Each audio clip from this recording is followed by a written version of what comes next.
విశాఖలో సముద్రంలో వేట కోసం వెళ్లిన మరో 10 మంది మత్స్యకారులు తీవ్ర ఇబ్బందుల్లో చిక్కుకున్నారు.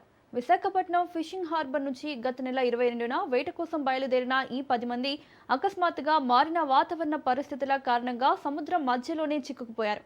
అయితే వీరంతా ప్రస్తుతం సురక్షితంగానే ఉన్నట్లు ప్రాథమిక సమాచారం అందుతుంది. ప్రస్తుతం వీరు ఒడిశాలోని పూరి తీరానికి సమీపంలో ఉన్నారని, సముద్రపు ఒడ్డుకు చేరుకునేందుకు ప్రయత్నిస్తున్నారని తెలుస్తోంది.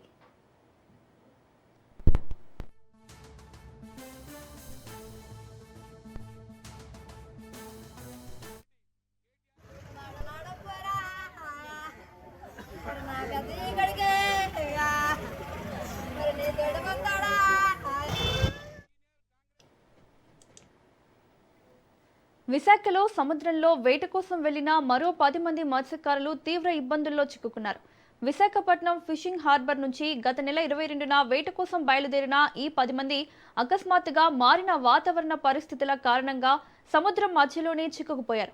అయితే వీరంతా ప్రస్తుతం సురక్షితంగానే ఉన్నట్లు ప్రాథమిక సమాచారం అందుతుంది. ప్రస్తుతం వీరు ఒడిశాలోని పూరి తీరానికి సమీపంలో ఉన్నారని, సముద్రపు ఒడ్డుకు చేరుకునేందుకు ప్రయత్నిస్తున్నారని తెలుస్తోంది.